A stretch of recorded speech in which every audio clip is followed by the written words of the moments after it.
Bonjour à toutes et à tous et bienvenue dans Servez-vous, la première chaîne de podcast spécialisée dans les services à la personne et la silver economy. Aujourd'hui, on se retrouve pour un nouvel épisode de Parlons peu, parlons soin, un format où l'on aborde les enjeux du secteur avec des experts, mais aussi des professionnels du terrain. Dans cet épisode, on va s'intéresser aujourd'hui aux nouvelles technologies et à leur rôle dans l'accompagnement du grand âge, vieillir en bonne santé, rester autonome plus longtemps, prévenir les risques de dépendance, autant de défis qui concernent chacun d'entre nous, de près ou de loin. Mais une question se pose, comment la technologie peut-elle répondre à ces enjeux tout en préservant l'humain et la qualité de vie des seniors? Et pour en discuter aujourd'hui, j'ai le plaisir d'accueillir deux invités, Nicolas Chiquet, CEO de Life Plus, une start-up qui développe des solutions de prévention, d'assistance et de télésuivi médical grâce à des objets connectés comme la montre DonaCare, et Maxence Petit, fondateur de Cosima, qui imagine des lieux de vie inclusifs et chaleureux pour les seniors en perte d'autonomie, favorisant l'inclusion sociale et le bien-être des résidents. Donc, pour commencer, je vais me tourner vers vous, Nicolas. Est-ce que vous pouvez déjà, nous présenter ainsi que votre parcours et également nous dire, ce qui vous a amené aujourd'hui à travailler dans la silver economy et les technologies pour les seniors? Eh ben, enchanté, merci Célia de nous accueillir. Donc, je suis Nicolas Chiquet, je suis un des fondateurs de la société Life Plus. Nous, on développe des solutions d'assistance et de prévention pour les jeunes de plus de 65 ans. L'idée, c'est de pouvoir accompagner les personnes dans leur vieillissement, que les seniors soient en bonne santé, en période de fragilisation ou dépendants, et peu importe le lieu de vie. Et pour ça, on a conçu une solution qui s'appelle DonaCare, avec le produit le plus connu, c'est la montre connectée. L'idée, c'était de faire un produit qui était joli pour que les papis-mamies qu'on équipe soient contents de le porter et l'utilisent tous les jours. Et comment je suis arrivé dans la silver economy? Alors, ça s'est fait en étapes. Hein. J'ai commencé, moi je suis une casquette ingénieur école de commerce, hein, donc les deux côtés de la force. Et après, je suis parti bosser en start-up. J'ai fait 8 ans et demi dans une start-up où j'ai fait à peu près tous les métiers en tant que premier employé. J'ai beaucoup appris, ça m'a donné envie de monter une boîte. Et j'avais une petite liste avec une dizaine d'idées en tête. La Silver Economy, c'était tout en bas de la liste, c'était la 10e. J'ai épuisé les 9 premières, il n'y avait pas de modèle économique viable. Je suis tombé là-dessus et je me suis dit, tiens, ouais, la Silver, c'est pas le truc le plus glamour hein, quand on se lance dedans. Et donc, à ce moment-là, j'ai commencé à regarder ce qui se faisait sur le marché et je me suis rendu compte que les technologies étaient assez vieillissantes, que les produits qui étaient proposés, ils n'étaient pas très, très sexy, entre guillemets. C'est-à-dire qu'ils n'avaient pas été conçus pour les seniors, mais pour répondre à un besoin technique. Et puis après, je me suis lancé en parallèle du lancement de la société. J'ai ma grand-mère qui est devenue dépendante, un grand hasard. J'ai vu ma mère, ma tante devenir aidante. Et donc, ça a été un fil rouge qui m'a permis de me mettre dans la peau d'une personne équipée, d'aidant, et de comprendre comment on allait pouvoir créer quelque chose qui allait être vraiment utilisé, qui allait amener de la valeur. Et en parallèle, on a travaillé avec une association de senior testeurs, et on a eu pendant 2 ans 30 senior testeurs qui venaient nous voir tous les 2 mois dans nos locaux, qui étaient bêta-testeurs, et ils nous ont aidés sur la co-conception de la solution. Et c'est pour moi, c'est vraiment cette co-conception, c'est ce qui venait du terrain des seniors qui a fait qu'on a aujourd'hui une différence par rapport à d'autres solutions. OK, merci en tout cas, Nicolas, pour cette présentation et justement, on va y venir un peu au cœur du sujet. Pour vous, aujourd'hui, quels sont les enjeux principaux, hein, du vieillissement, que ce soit d'ailleurs pour les personnes âgées, mais également pour leurs proches? Bah, le premier sujet, c'est vieillir heureux, en bonne santé, dans la meilleure santé possible, hein. On ne peut pas avoir une santé parfaite, hein. Avec l'âge, le les maladies arrivent, et trouver le meilleur compromis pour bien vieillir, proche de sa famille, hem, avec un maximum de liberté, tout en restant sécurisé, hein. C'est toujours un compromis, hein. Mmh. Pour moi, le vieillissement idéal, c'est de pouvoir aussi choisir où est-ce qu'on vit, dans quelle structure on va. Alors, pour moi, chacun a la liberté de choisir, le meilleur endroit. Avec Maxence, il y a les colocations. Moi, je trouve ça génial parce que c'est des établissements très chaleureux. C'est un petit nombre de personnes, où il peut y avoir un service vraiment personnalisé, pour accompagner de la fragilité, de la dépendance, et je trouve ça génial. Il y a des EHPAD aussi, il y a des domiciles, et nous, l'idée, c'est qu'on construit des briques technologiques qui doivent s'adapter aux lieux et aux personnes qu'on équipe. Merci Nicolas. On comprend bien qu'il y a un équilibre, je trouve, à trouver entre la sécurité, l'autonomie et le bien-être. Donc vieillir heureux, ça passe, comme vous l'avez souligné, par un environnement adapté, mais aussi par des solutions qui respectent les choix de chacun. Et justement, on va pouvoir parler maintenant des lieux de vie et du quotidien avec vous, Maxence. Déjà, Maxence, est-ce que vous pouvez nous présenter Cosima et expliquer comment vos lieux de vie cherchent à répondre aujourd'hui aux besoins des seniors en perte d'autonomie? Avec plaisir. Bonjour Célia.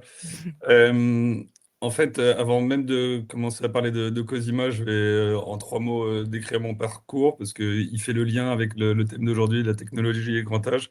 Moi, j'ai commencé en 2009 ma carrière et j'ai commencé tout de suite à créer une boîte qui s'appelle Sonalto, que j'ai entre-temps cédé au groupe Urgo, qui avait développé une aide auditive prête à porter pour seniors. Donc ça fait maintenant, je n'ai pas très envie de compter, mais ça doit faire 16 ans que je suis dans ce qu'on appelle la Silver Economy maintenant. À l'époque, on n'appelait pas encore ça la Silver Economy, ça n'avait pas de nom. C'est vrai. On a trouvé entre autres le moyen de rendre peut-être le secteur un peu plus attractif, déjà en le dénommant. Et en fait, la force des choses a fait que lorsque j'ai cédé ces premières entreprises, je suis allé rendre visite à ma grand-mère en EHPAD. C'est un environnement, les EHPAD, les établissements médico-sociaux que je connaissais déjà assez bien au travers de ce premier métier. J'avais pas forcément vu l'impact que ça pouvait avoir sur la dignité des personnes. Alors, il ne s'agit pas de faire de généralité, il y a des établissements qui fonctionnent super bien. Mais mon constat a quand même été de me dire qu'il était très, très compliqué de préserver les habitudes de vie et donc la dignité, l'identité des personnes quand on concentre autant de fragilité au même endroit. Et c'est vraiment le point de départ de Cosima, c'est en repartant d'une feuille blanche, de s'interroger sur le format qui permette justement de préserver ses habitudes de vie, tout en fournissant un accompagnement qui devient nécessaire, particulièrement lorsque le maintien à domicile n'est plus possible ou devient trop coûteux. Et pour autant, l'évolution démographique et sociologique fait que les EHPAD se concentrent de plus en plus sur la très grande dépendance. Et ça va continuer à s'accentuer avec des personnes dites GIR 1, 2 pour l'essentiel. Et il y a finalement un véritable besoin pour des personnes qui sont à la limite du maintien à domicile, qui aujourd'hui auraient souvent d'ailleurs le réflexe de s'y accrocher, et on les comprend bien, on fera certainement la même chose. Et en même temps, avec la nécessité de proposer une solution adaptée, sécurisante, en sachant que lorsque le maintien à domicile devient limité, c'est souvent parce qu'il y a un besoin d'accompagnement quotidien, voire pluriquotidien, et particulièrement avec les problématiques qui se posent la nuit. Donc nous, c'est de tous ces constats qu'on a fait naître Cosima, qui est finalement un format on peut parler effectivement de colocation, d'habitat partagé, de co-living, si on part côté anglophone. Tout ça pour dire en fait la même chose, c'est des lieux mutualisés qui font 400 mètres carrés pour 8, avec une équipe d'auxiliaires de vie, d'intervenantes qui sont mobilisées 24 heures sur 24, qui sont sur site en permanence. Donc elles se relaient les unes après les autres. Je dis au féminin parce que jusqu'à présent, on n'a pas beaucoup d'hommes qui nous ont rejoints. Et l'idée, c'est vraiment de pouvoir accompagner ces personnes qui, en moyenne, chez nous, ont à peu près 90 ans, de les accompagner dans un projet de vie et pas de fin de vie. C'est vraiment l'idée. Moi, je le résume de façon assez vulgaire en interne, mais je dis souvent que notre mission, c'est de faire kiffer nos vieux, malgré la perte d'autonomie, malgré du fait qu'elle soit cognitive ou physique. Mais dans tous les cas, moi, je suis un peu rebelle, j'accepte pas trop l'idée que naturellement on mette un petit peu les personnes âgées sur le côté à partir d'un certain âge et à partir d'un certain moment de leur dépendance apparente. Et c'est vraiment ça qui nous guide et qui fait que on développe ce format maintenant depuis 5 ans un peu partout, essentiellement en Île-de-France, dans les Bouches-du-Rhône depuis peu et aussi à Lourdes, puisqu'on a créé notre première implantation il y a maintenant 4 ans à Lourdes. Merci beaucoup Maxence et pour nous en dire un peu plus, vous avez fait une belle présentation déjà de Cosima, mais aujourd'hui, quelles problématiques du quotidien vous avez déjà pu constater que vous cherchez aujourd'hui à améliorer justement grâce à vos résidences? Alors, les problématiques du quotidien pour les personnes âgées, on parle beaucoup évidemment des besoins d'accompagnement à la perte d'autonomie. Ça peut être l'aide au lever, ça peut être les repas, ça peut être les transferts, ça peut être plein de choses différentes. C'est aussi l'isolement social. Mm.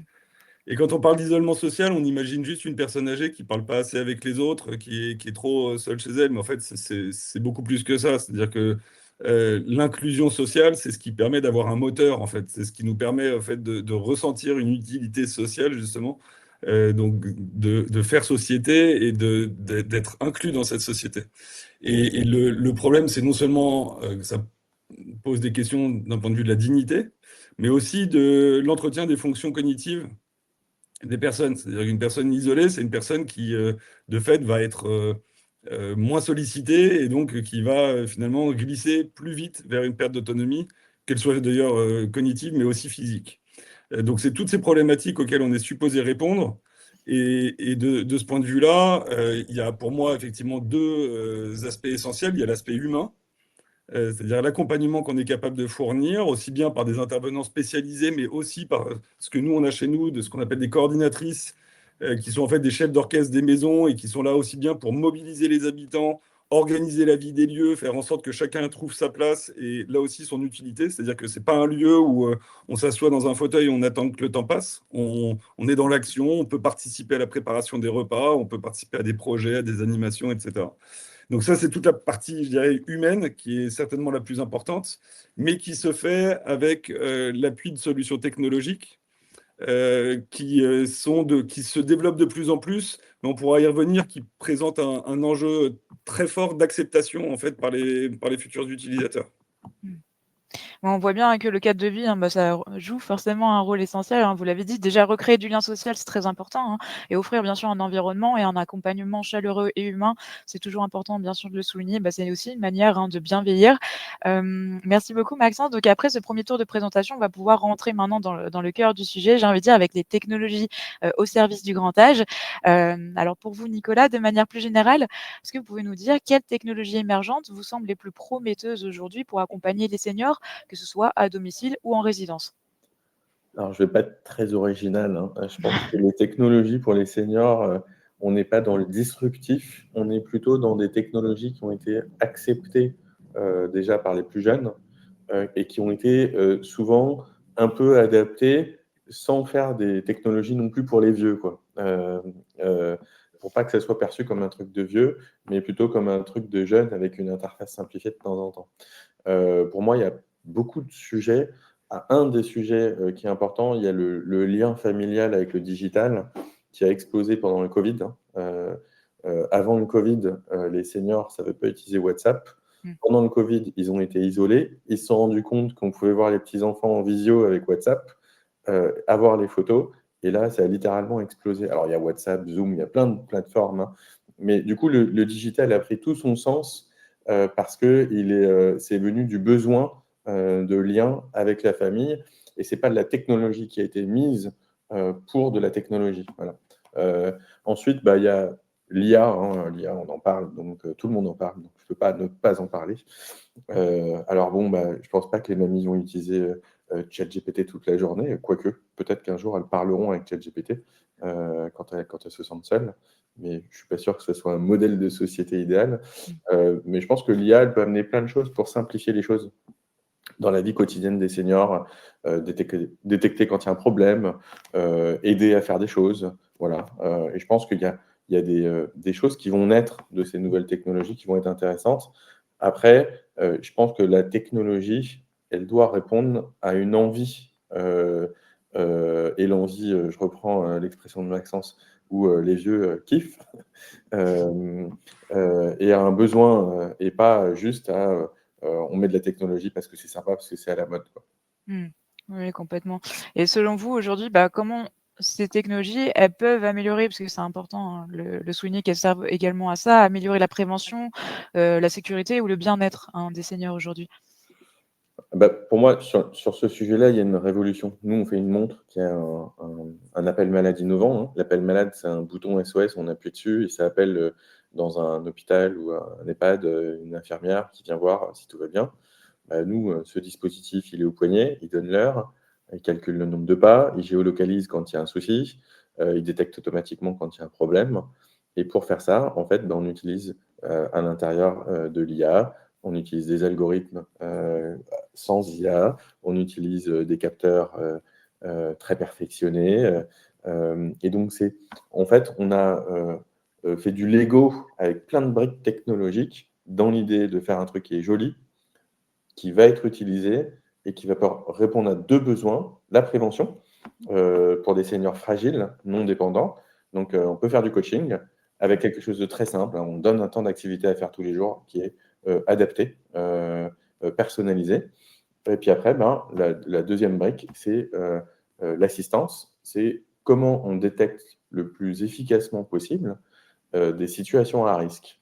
Et ça, c'est probablement la partie la plus compliquée, hein, parce que détecter une chute, c'est extrêmement complexe en vrai. Hein. Il ne faut pas qu'il y ait trop de fausses alertes et il faut quand même détecter quand il y a un souci. Et donc là, on a énormément d'expérience sur les modèles d'IA pour faire ça, avec encore plein de belles améliorations à venir. Et donc, c'est un travail sans fin hein, de créer des nouveaux algorithmes, d'améliorer les existants. La dernière chose qui est importante, c'est qu'aujourd'hui, il y a des personnes pour accompagner les seniors hein, à domicile, dans les colocations, dans les résidences, dans les EHPAD. Il n'y a jamais assez de monde. C'est sûr. L'idée, c'est comment la technologie fait aussi gagner du temps et vient aider les personnes qui prennent soin de nos aînés. Bah, en tout cas, c'est très intéressant hein, parce qu'aujourd'hui, je pense effectivement que la technologie elle devient un outil de prévention autant qu'un moyen d'agir vite en cas de problème. Donc finalement, ce n'est pas qu'une assistance, hein, on peut dire, mais aussi un vrai levier hein, pour maintenir l'autonomie. Donc maintenant, on va pouvoir voir comment cela se traduit hein, concrètement dans les résidences. Donc je vais revenir vers vous, Maxence. Aujourd'hui, dans vos résidences Cosima, vous intégrez certaines solutions technologiques. Hein. Comment observez-vous l'impact aujourd'hui de ces technologies sur le quotidien des résidents et sur leur autonomie également? Alors, en fait, pour moi, le propos introductif là-dessus, c'est de s'attarder 2 minutes sur la difficulté que rencontrent d'ailleurs souvent la plupart des acteurs de la silver economy. C'est que on est supposé proposer, faire adopter un produit dont les gens ont besoin, mais dont ils ne veulent pas. Pourquoi ils n'en veulent pas? Parce que ça suppose accepter son vieillissement. Ça suppose accepter ses limitations qui apparaissent souvent de façon progressive. Et finalement, on s'y adapte intellectuellement, on s'y adapte, mais pas au point de l'admettre. Et donc, tout l'enjeu, c'est justement de faire accepter, de rendre ces solutions désirables, de façon à ce qu'elles soient utilisées. Et là, c'est d'ailleurs l'une des raisons principales pour lesquelles Nicolas et moi travaillons ensemble, c'est parce qu'on a validé ce besoin de proposer, de développer des solutions qui soient acceptables, parce que utiles, parce que non stigmatisantes. Et c'est tout l'enjeu, c'est d'intégrer au fur et à mesure un certain nombre d'outils techno, mais en ne faisant pas une espèce de compilation de tout ce qui pourrait exister, sans s'attarder sur cette nécessité de l'adaptation et de l'intégration dans la vie de la personne qu'on souhaite équiper. Donc nous, on a effectivement développé un partenariat avec Life Plus depuis quelques années, justement qui nous permet de sécuriser les habitants. C'est-à-dire que l'un des points forts de l'offre de Cosima, c'est de proposer des lieux de vie qui ne soient pas stigmatisants. Donc vous rentrez dans un appartement Cosima, normalement, hormis éventuellement un déambulateur qui traîne à droite à gauche, il n'y a rien qui vous indique que vous êtes dans un lieu pour personnes âgées. Même les mains courantes, etc. On va faire en sorte que ce soit joli, que ça s'intègre dans un projet de déco, et faire vraiment en sorte que ils se sentent dans un appartement, dans une maison tout à fait classique, confortable, jolie, mais pas stigmatisante. Et la solution Life Plus là-dessus nous aide beaucoup parce que typiquement, moi, je voulais surtout pas d'appel malade dans les chambres. Parce que sinon, on revient à une logique hospitalière qui n'est pas du tout celle que je veux privilégier et offrir à nos habitants. Donc la montre est le super exemple d'une techno qui est utilisée aujourd'hui au quotidien par nos habitants, aussi bien en appel malade, mais ça leur donne aussi, et c'est tout l'enjeu de l'habitat partagé versus l'établissement. En établissement, on n'est pas forcément libre de ses allées et venues. Chez nous, les personnes peuvent tout à fait circuler comme elles l'entendent, elles sont chez elles. Et la solution de Nicolas nous permet en fait de préserver leur liberté totale. C'est-à-dire même certaines personnes qui ont des déclins cognitifs légers continuent d'aller se promener, d'aller faire leurs courses comme elles l'entendent. Nous, on est prévenus, évidemment, nos équipes sont prévenues quand il y a une sortie. Et on a des systèmes d'alerte dès lors qu'on pense que la personne devrait être rentrée en fonction du programme qu'elle nous a annoncé et qu'on voit qu'elle n'est pas là. On va appeler la famille pour demander l'autorisation de la géolocaliser. On a aussi une personne, je prends l'exemple à Lourdes, une personne qui va quasiment tous les jours au sanctuaire. Bon, bah, c'est Lourdes. Elle prend le bus. Elle a 88 ans, elle prend le bus. Bon, bah, cet été, elle est tombée en rentrant dans le bus. L'arrêt de bus est en bas de l'appartement. On a pu être alerté immédiatement, descendre, intervenir pour aller la chercher, la sécuriser, la faire remonter et ensuite appeler les secours pour la prendre en charge.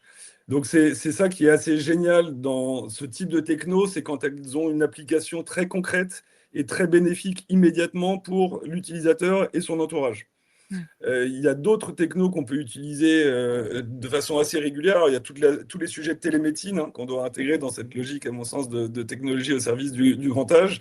On a un vrai problème aujourd'hui de déserts médicaux, de capacité à faire intervenir les différents intervenants, que ce soit les médecins, les infirmiers, les kinés, etc.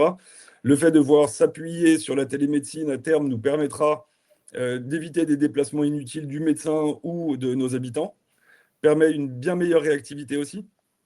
Donc ça, c'est typiquement là aussi des outils qui sont acceptés parce que bénéfiques de façon immédiate et de façon évidente pour les habitants et pour leur famille.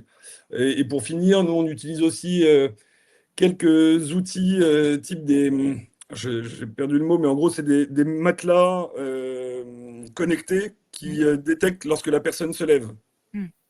Et ça, en fait, au vu de la population, je parlais d'acceptation du vieillissement, on a un certain nombre de nos habitants qui savent qu'il leur est très difficile de se transférer, voire de marcher seuls, mais ils sont entêtés, donc ils le font quand même, et ça génère très souvent en fait des chutes, et des chutes qui peuvent amener à des ruptures, à des fractures du col du fémur, par exemple, qui vont à un certain âge devenir très critiques en termes de rétablissement, etc. Et donc là, on va pouvoir aussi intervenir très vite. Dès qu'on va avoir l'alerte en pleine nuit d'un lever d'une personne, alors ils ne sont pas tous dotés, hein, mais les personnes qui sont à risque, on va être alerté, on va pouvoir intervenir très rapidement pour aller l'aider et pour s'assurer qu'elle ne chute pas, par exemple. Donc voilà plein d'exemples assez concrets. Ensuite, moi, je suis assez positif et assez enthousiaste sur ce qui est en train de se passer effectivement dans l'IA, parce que je pense que ça va nous permettre, entre autres, sur toute la partie assez médicale, ça va nous permettre de développer des IA prédictives qui vont prévenir là aussi les chutes, prévenir les changements, les évolutions de la santé des personnes. On le voit déjà, il y a déjà des outils, et Nicolas faisait référence au fait que souvent ça devait passer par le grand public avant d'être accepté. Bon, les Apple Watch, dans certains pays, alors on n'a pas tout encore en France ni en Europe, mais aux États-Unis, vous avez déjà une solution qui permet de détecter énormément de choses et d'être en fait une force de prévention. Et peut-être que demain, ça sera en lien avec le médecin traitant direct qui sera capable lui, de décider quand il faut intervenir ou consulter, etc. Donc, il y a un champ des possibles qui est assez génial et qui, par ailleurs, va venir compenser, j'espère en partie en tout cas, la défaillance du système de santé actuel, qui n'a pas vocation forcément à s'améliorer dans les prochaines années, particulièrement au regard d'une démographie personnes âgées qui va exploser. C'était un peu la question que je souhaitais vous poser juste après. Effectivement, c'était comment aujourd'hui les innovations technologiques pourraient être améliorées en collectivité ou à domicile pour les seniors dans les prochaines années. Vous y avez répondu un peu avec l'intelligence artificielle notamment. Je ne sais pas si vous avez d'autres exemples en tête. Ouais, il y a plein de choses en fait qui vont pouvoir se développer. Alors là aussi, je suis assez d'accord avec Nicolas. Je ne suis pas sûr que ce soit le projet de vie social que j'ai vraiment envie de voir se développer, mais il va y avoir toute la partie robotique qui va se développer. On peut imaginer que le maintien à domicile demain sera largement facilité par le fait d'avoir l'intervention. Alors aujourd'hui, la première intervention qui est constatée en maintien à domicile, c'est le ménage. Bon, il y a déjà pas mal de choses qui existent d'un point de vue robotique pour que le ménage se fasse sans forcément une intervention humaine. Mais ça peut aller évidemment beaucoup plus loin dans le fait d'aller demain chercher quelque chose dans la chambre quand on est assis dans son fauteuil, etc. Donc éviter des déplacements potentiellement à risque et inutiles. Mais ça posera par ailleurs d'autres problèmes de mobilité, de physique, etc. Donc il va falloir là aussi bien ajuster ces dispositifs pour qu'ils soient pertinents et productifs et pour le coup qu'ils ne génèrent pas d'effets indésirables qui seraient pour le coup assez négatifs. Et puis on doit penser aussi, moi en tout cas j'y pense parce que c'est un sujet de tous les jours, c'est nos intervenants, c'est les auxiliaires de vie qui interviennent. Ils sont chez nous la plupart du temps qui sont seuls pour 8 habitants. Alors il y a la coordinatrice qui est là en plus, il y a souvent d'autres personnes, mais de façon fixe, c'est le staff qui est présent. Et aujourd'hui, c'est un boulot qui génère pas mal d'accidents du travail, parce que quand vous devez relever une personne âgée qui est tombée, et vous essayez de la relever seule, vous vous cassez le dos. Mais même dans des situations moins critiques, type une aide à la toilette, en fait, vous avez une personne qui souvent, entre guillemets, pèse de tout son poids quand elle est en perte de mobilité. Et demain, on va pouvoir utiliser des exosquelettes, par exemple, qui vont permettre largement de soulager leur travail et la charge, en tout cas, que ça va représenter. Et là aussi, ça a un effet bénéfique immédiat et évident pour la qualité de vie au travail de nos intervenants. Oui, c'est un peu ça, hein, ce que vous décrivez, ça montre aujourd'hui que l'innovation, c'est plus vraiment en fait un gadget, hein, ça a vraiment un impact, hein, je trouve aujourd'hui sur le quotidien, que ce soit sur la sécurité, on l'a dit, la qualité de vie, et même, ça va sans doute s'amplifier à mon avis, comme vous le disiez, dans les années à venir avec l'intelligence artificielle et la robotique. Mais justement, il y a une question qui revient souvent en ce moment, c'est comment justement on peut concilier l'humain et la technologie. Beaucoup de gens en fait craignent aujourd'hui que la technologie déshumanise un peu la relation, notamment ici on parle des seniors. Pour vous, Nicolas, comment selon vous on peut potentiellement éviter cette situation? Pour moi, il y a plusieurs choses. La première, c'est que ce qu'il faut voir, c'est que les seniors, on n'est pas de la même génération. Moi, je me rappelle encore de ma grand-mère le jour où je lui ai présenté un ordinateur, j'étais plus jeune, et que je lui ai dit: «Tiens, regarde, avec la souris, tu peux double-cliquer, tu vas dans le dossier et puis tu vas ouvrir un fichier». Et je voyais ma mamie qui me regardait en se disant: «Mais double-cliquer avec quoi? Avec la souris, c'est quoi ce truc-là?» Et aller dans un fichier, dans un dossier, dans un machin. En fait, il y avait beaucoup trop de concepts abstraits parce que, elle n'avait jamais utilisé un ordinateur.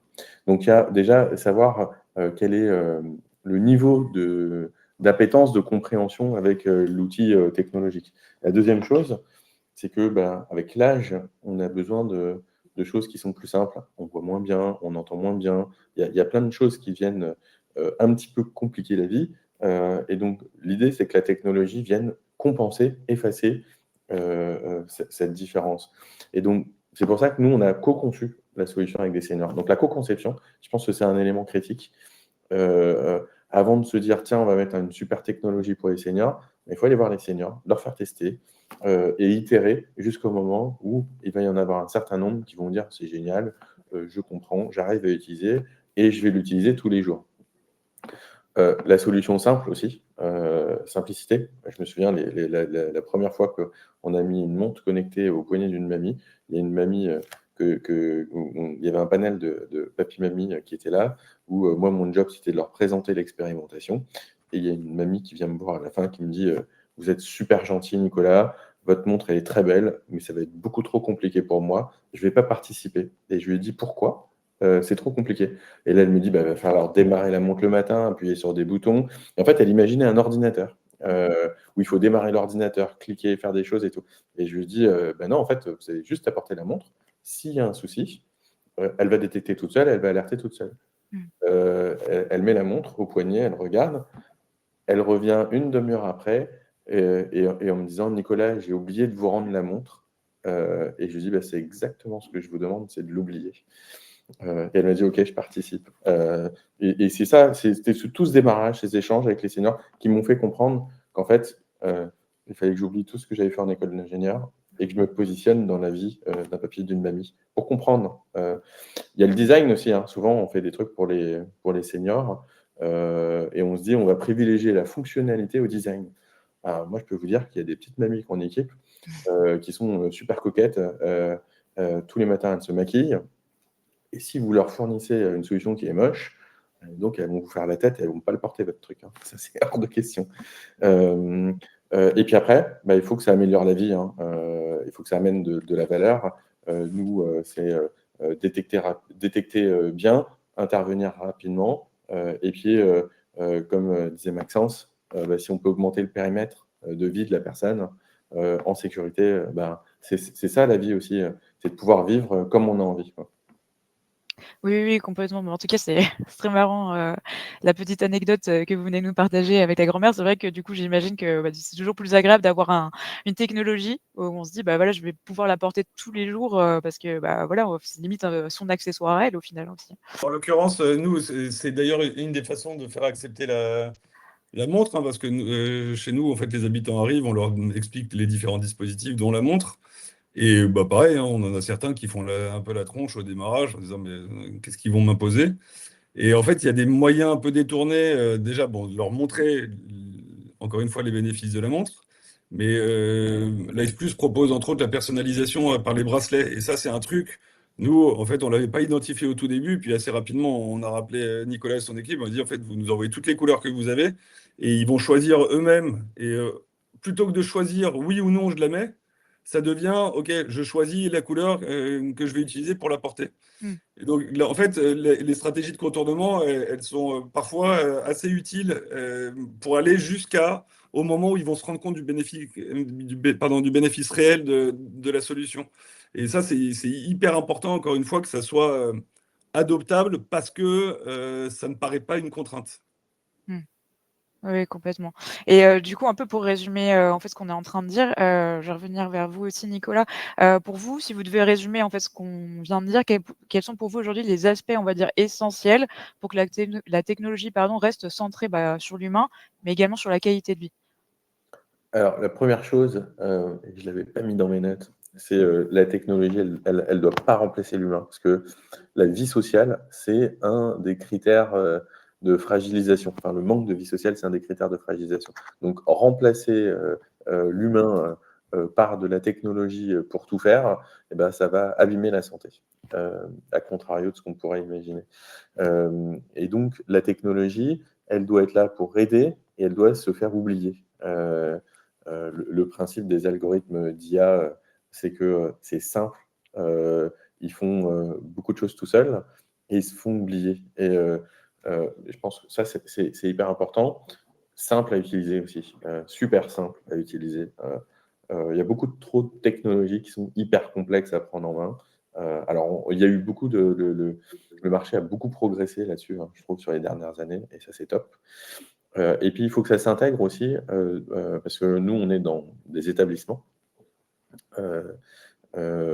Et avec Cosima, il faut que ça s'intègre dans les process métiers, quoi. Il ne faut pas Mmh. que ça soit quelque chose de lourd pour les équipes. Mmh. Bah, je pense que vous rappelez quelque chose déjà de fondamental, hein, c'est que la technologie, elle doit être effectivement simple, accessible, hein, presque invisible au quotidien, comme vous l'avez dit, et surtout, bah, au service, hein, de la relation humaine, surtout. Et Maxence, du coup, on va pouvoir voir maintenant comment cela s'articule, hein, dans un lieu de vie, bah, collectif comme Cosima. Dans vos lieux de vie, comment faites-vous aujourd'hui pour maintenir un cadre chaleureux et humain, tout en utilisant, bah, des solutions technologiques pour la sécurité, mais également suivi? Alors nous, en fait, les lieux sont organisés de façon à ce que je vous ai dit tout à l'heure, chacun doit préserver sa liberté de choix et en même temps donc son intimité. Donc chacun a son espace privatif dans lequel il a effectivement ses outils de sécurisation en fonction de ses besoins. Et ensuite, il y a toutes les parties de vie commune qui font partie évidemment, enfin qui sont même le cœur du projet, c'est-à-dire la stimulation par l'action, par le fait d'être ensemble et de développer des activités, des projets, que ce soit des projets un peu, ça peut être des choses très simples du quotidien, comme des projets un peu plus au long cours. On en a Là, pendant ce mois-ci, on a les habitants de Lourdes qui vont partir pendant 2 jours à Saint-Jean-de-Luz. On a une habitante récemment qui est allée faire un baptême de l'air. Il y a plein de petites choses comme ça qui se mettent en place. Et ça, c'est vraiment la force de l'humain qui permet la mobilisation, que ce soit de nos équipes, mais aussi des proches, de faire en sorte que tout ça, ça prenne corps et que ça ait du sens. Et la techno là-dedans, moi, je suis complètement Nicolas. En fait, elle doit venir renforcer le lien humain et certainement pas le remplacer. Donc, au-delà des solutions déjà décrites, donc de Live+, de ces matelas connectés, ce qu'on va pouvoir utiliser, c'est aussi effectivement tous les outils de lien avec les familles. Parce que c'est quelque chose qu'on interroge, à mon sens, pas assez, que ce soit en établissement ou même en habitat partagé. C'est qu'on met beaucoup en évidence la qualité de ce qu'on fait, du cœur qu'on met à l'accompagnement, à créer des lieux chaleureux, etc. La réalité, c'est que si on n'est pas dans un triptyque habitant, famille et Cosima, on n'y arrive pas. Parce que je le dis souvent de façon certainement un peu bête, mais je dis aux familles, vous savez, je peux faire péter un feu d'artifice tous les soirs à la fenêtre de votre papa, de votre maman, je peux lui mettre du caviar dans l'assiette tous les jours. Ça changera rien en fait qu'il a besoin d'amour et qu'il a besoin des gens qu'il aime. Et en fait, l'enjeu, c'est, entre autres par la techno, je pense à une solution qui s'appelle FamilyLink, mais c'est pas les seuls, ils ont pas mal de petits concurrents, qui est un cadre connecté que je retrouve assez régulièrement parce qu'on l'avait mis un peu sur l'étagère chez nous, dans les solutions à disposition des habitants. Donc c'est un cadre sur lequel, donc qui est en l'occurrence dans les parties privatives des habitants, et sur lequel les familles peuvent envoyer des photos ou des messages qui vont apparaître automatiquement, immédiatement sur le cadre photo numérique. Et ça, moi, je trouve que c'est assez génial parce que ça demande à la personne âgée très peu d'efforts, au-delà du fait de l'avoir branché. Et il y a la partie paramétrage au démarrage, mais qui est très simple et en général qui est prise en charge par les familles. Et ensuite, bah, il y a ce lien permanent, alors qu'il y a un lien, j'allais dire, dans un sens, mais qui est hyper important pour les familles. Et nous, on le voit, hein, des habitants qui, par exemple, l'été est un moment compliqué pour plein de raisons, il fait plus chaud, etc. Mais c'est surtout parce que nos habitants ne voient pas leur famille qui partent en vacances. Et on voit que c'est des moments qui deviennent plus compliqués parce qu'ils se sentent moins bien, parce que voilà. Donc ça, c'est typiquement des outils que nous on essaye de plus développer. Et vous voyez, en fait, on fait pas décoller des fusées, quoi, hein. On parle d'un cadre photo connecté. Donc c'est pas forcément des choses hyper compliquées qu'il faut mettre en place. C'est des choses qui, comme le disait Nicolas, vont être adoptées facilement et encore une fois avec un bénéfice immédiat et évident. Oui, oui, oui, bah, complètement. Mais par rapport à justement à tout ce que vous avez pu mettre en place, est-ce que vous avez eu d'ailleurs des retours, hein, que ce soit des résidents ou de leurs proches, justement sur cet équilibre entre la technologie et leur vie quotidienne? Ouais, mais il y a toujours de l'appréhension, en fait, Ouais. et même pour les familles, parce que alors, je vais pas être très gentil avec les familles, mais en fait, elles ont souvent, et en fait, je m'y inclus parce que je suis aussi famille d'aidants, etc. Mais on a un réflexe d'infantilisation de nos vieux à partir du moment où ils sont fragilisés. Et c'est un réflexe qui vient de l'amour, hein, qu'on leur porte. Mais très souvent, on va un peu comme avec des enfants, on va les croire moins capables qu'ils ne sont. Et on va générer en plus d'autant plus un peu une surangoisse vis-à-vis de l'habitant lui-même parce qu'il absorbe et il éponge ses angoisses et donc ça va amplifier les siennes. Alors que dans les faits, quand on arrive à leur expliquer, il n'y a pas de. Moi, j'ai pas aujourd'hui d'exemple de solution qui aurait été refusée par les familles ou par les habitants. Mais certains vont mettre plus de temps à les adopter. Mm. Et c'est une question de pédagogie, et c'est là où effectivement toutes ces technos, non seulement il faut qu'elles soient simples, etc., mais quand elles dépendent d'une intermédiation, entre autres nos intervenants, il faut que nos intervenants puissent les prendre en main de façon très facile, et que là aussi, ça ne représente pas une contrainte. La qualité, par exemple, des montres de Nicolas, c'est qu'elles ont une autonomie qui fait que moi, mon Apple Watch, je suis obligé de la charger tous les soirs si je l'utilise. Là, on est sur des dispositifs qui vont générer moins de maintenance, moins d'entretien quotidien, et donc là aussi, bah, qui génèrent moins de contraintes. Et- mais encore une fois, si on prend le temps de les expliquer, de les faire adopter, avec déjà les faire adopter par, encore une fois, les familles, les prescripteurs et les intervenants qui sont à leur côté au quotidien, bah, il n'y a pas de, je pense pas qu'il y ait vraiment de limite à des ouvertures technologiques, même futures. Ça dépend vraiment de comment est-ce qu'on accompagne cette intégration. Mmh. Bah, ça montre bien, hein, que une intégration un peu réussie, j'ai envie de dire, de cette technologie repose, bah, sur l'écoute, vous l'avez mentionné, l'accompagnement et je pense, avoir une certaine pédagogie, hein, auprès des familles comme des résidents. Absolument. Hem On a parlé, bah, pas mal des principes des perceptions. On va pouvoir parler maintenant plus des retours et des impacts que la technologie peut avoir, au service des résidents. Donc Nicolas, sans parler uniquement de Live+, est-ce que vous avez des exemples d'usage de technologies connectées ou de solutions innovantes qui ont vraiment amélioré, le quotidien des seniors? Ouais, je reprends mon exemple de tout à l'heure, le Covid, Oui. la vidéo. C'est pour moi une vraie révolution, quoi. Mmh. Parce que euh, euh, ça a permis, tout en étant isolé pour des contraintes médicales, de ne pas rester isolé et de rester connecté au mieux avec la famille. Euh, du coup, il y a eu une adoption massive, hein. Moi, je me souviens, on avait participé avec Live Plus, on avait envoyé des tablettes dans les EHPAD, on les avait préconfigurées sur Zoom ou Meet ou autre, hein. On les envoyait gratuitement parce que nous, on en avait plein en stock. Et puis pendant cette période-là, ben, on a eu un trou de business, entre guillemets.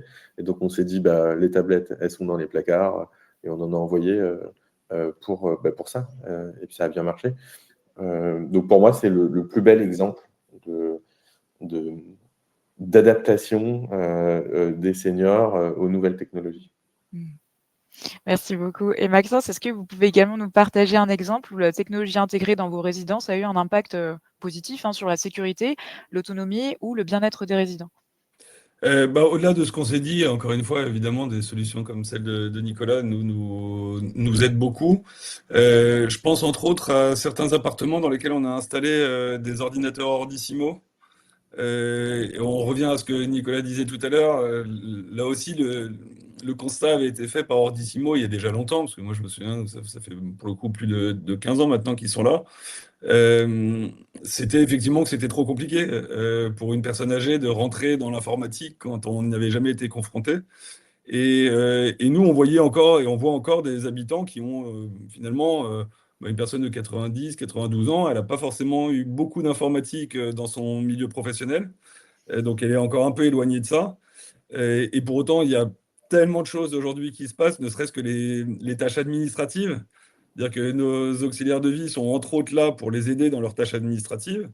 Et plutôt que de le faire sur un ordinateur classique, on peut le faire justement sur Ordissimo avec l'habitant à côté de nous. Et en fait, il va pouvoir rentrer dans l'outil, il va pouvoir être beaucoup plus participatif et finalement, du coup, beaucoup moins subir, entre autres, cette démarche administrative qu'il doit réaliser. Parce que vous imaginez, enfin, si on n'a jamais utilisé un ordinateur et qu'on doit faire une déclaration d'impôt, ça a beau être réfléchi avec une ergonomie la plus simple possible, ça reste quand même une super grosse galère. Et donc, le fait d'avoir des outils qui vont permettre de rentrer plus facilement sont très clairement des outils qui ont du sens. Les tablettes aussi. On a des tablettes pour des personnes qui peuvent justement les utiliser. En fait, il y a un problème de vision souvent. Donc les smartphones ne sont pas forcément toujours suffisants, par exemple pour les visios. Et puis il y a le fait de porter, qui est un problème. Il y a de plus en plus de tablettes avec un support qui font que on la met sur la table et puis nos habitants peuvent parler avec leur famille de façon plus simple. Et encore une fois, vous voyez, moi, on ne cherche pas à ce que, à faire de l'innovation pour l'innovation. C'est vraiment adopter des choses assez simples et avec du bon sens, s'interroger sur comment est-ce que ça peut être utile à nos vieux, à nos habitants. Ça se fait globalement de façon assez progressive, mais continue. Et ce qui est assez drôle dans des lieux collectifs, c'est qu'on voit qu'il y en a un qui l'utilise. Et du coup, ça dégonfle aussi le sujet pour celui d'à côté. Mmh. Mmh. Donc il dit, en fait, lui, il y arrive, donc en fait, a priori, moi, je dois y arriver aussi. Et c'est d'ailleurs aussi l'argument qu'on utilise pour Nicolas, hein, enfin pour Life Plus, c'est quand on a quelqu'un qui arrive et qui semble un peu réticent, on lui dit, mais attendez, en fait, ça fait 4 ans qu'on l'utilise, tous les habitants l'utilisent, ça marche super bien, tout le monde en est super content. Une fois que vous avez une preuve de ça, après, là aussi, c'est plus facilement adoptable. Oui, oui, complètement. Et alors, on arrive presque à la fin de de cet échange. On a parlé quand même pas mal d'avenir, avec l'IA, les exosquelettes, la robotique et cetera. Voilà, mais on va un peu plus résumer, du coup, comme on a déjà parlé un petit peu dans la première partie. Notamment Nicolas, selon vous, alors, comment les technologies pour le grand âge vont-elles évoluer dans les 5 à 10 prochaines années? Et quels défis aussi, hein, restent-ils à relever aujourd'hui? C'est une question qui n'est pas simple parce Mmh. que les technologies, en fait, on est dans une phase où il y a une évolution très très rapide de certaines briques technologiques comme l'IA.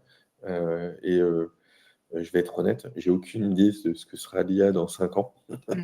Je ne sais pas qui a une idée de ça. Il va y avoir des choses qui vont apparaître qu'on ne connaît pas encore aujourd'hui dans les 10-15 prochaines années. Après, moi, je mets juste un petit bémol à aujourd'hui, on s'imagine un futur avec des robots, de l'IA et autres, où la petite mamie, elle verra personne. Elle aura un robot compagnon qui fera tout. Pour moi, c'est pas ça la vie, hein. Mmh. Euh, D'accord. enfin, je pense qu'on est en accord avec Maxence sur la vie, c'est la famille, c'est les petits-enfants, c'est pouvoir sortir, aller acheter son pain, aller au café à côté de son lieu de vie, de la colocation, pour prendre un café en terrasse, pouvoir discuter avec les gens. Voilà. Il y a le lien familial, le lien social, il est fondamental et il faut surtout pas le couper. Après, je pense qu'il y a des choses qui vont être incroyables, hein. Vous avez parlé des exosquelettes pour des personnes qui ne peuvent plus marcher, pouvoir se déplacer avec des technologies qui vont s'affiner, hein, parce qu'aujourd'hui, il y a Wondercraft qui faut des exosquelettes, mais c'est encore un petit peu Robocop, quoi.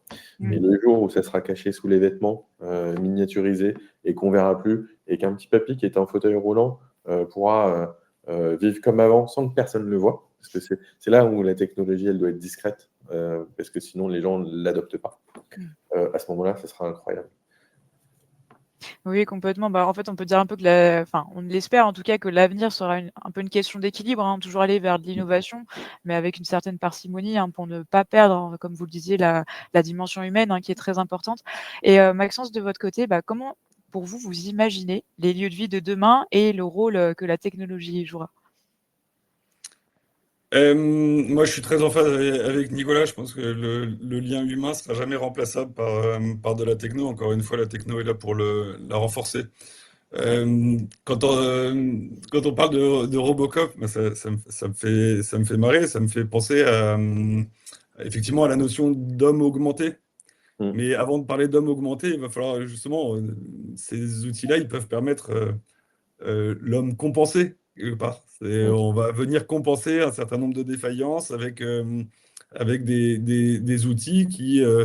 alors l'idée, c'est pas de renforcer l'idée du jeunisme où il faut tous avoir l'air jeune, etc. Il faut là aussi accepter son vieillissement, mais le faire de façon très pragmatique. Et il y a de ce point de vue-là aussi une évolution sociétale qui est déjà en marche. Aussi parce qu'on est de plus en plus sous influence du monde anglo-saxon. Nous, on est quand même des bons vieux latins, hein. C'est-à-dire que déjà, l'acceptation du vieillissement, moi, quand je vendais des appareils auditifs, je racontais toujours la même histoire dans les années 90, il y avait Clinton et Chirac qui portaient des appareils auditifs, mais ça n'avait pas été communiqué. Chirac, on avait fait un démenti de l'Élysée pour dire que non, c'est pas vrai. Alors que Clinton arrivait en conférence de presse, enlevait ses appareils et pour faire son intro à la ricaine, faire une blague pour commencer sa conf, il disait bon, maintenant j'entends tout, donc j'entendrai aussi vos conneries et évitez d'en dire. Et remettez son truc.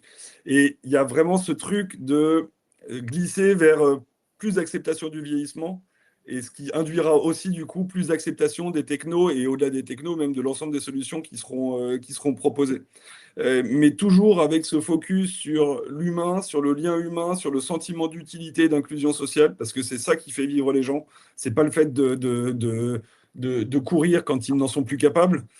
C'est au travers d'un exosquelette ou ce genre de choses. C'est vraiment de mettre la techno au service de ce lien humain et de ce sentiment de continuer à profiter de la vie. Alors, ça va certainement se traduire par plus d'IA quand même, par plus de robotique, etc. Mais tout l'enjeu, ça va être de ne pas déresponsabiliser aussi les familles et les entourages.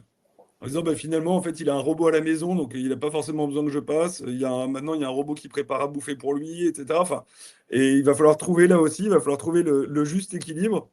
Et moi, je pense pas, très honnêtement, que les habitats partagés de Cosima, dans 10 ans, seront très, très différents. En tout cas, quand on y rentrera, il n'y aura pas forcément de différences notables enfin, en tout cas visuellement notables, quand on rentrera. En tout cas, je ne le souhaite pas. Et l'enjeu, c'est vraiment de faire de l'intégration avec parcimonie et très pragmatique d'outils techno qui seront déjà bien, bien développés, enfin, consolidés. Parce qu'une chose est certaine, c'est qu'on peut pas. Nicolas a eu un talent dingue, moi je l'avais aussi fait pour les appareils auditifs, mais c'est très compliqué de faire adopter et de trouver des early adopters sur un marché comme celui des seniors. Et donc il y aura un enjeu aussi, encore une fois, à ce que ces produits s'intègrent dans la vie du quotidien sans dénaturer la réalité de ce que doit être la vie, c'est-à-dire des relations humaines, donner, recevoir de l'amour, c'est quand même un petit peu l'essentiel, surtout à 90 ans. Oui, bien sûr. Bah, je pense qu'on va pouvoir, s'arrêter, sur ces belles paroles. En tout cas, je vous remercie beaucoup Nicolas et Maxence pour, vos éclairages, vos partages d'expériences également.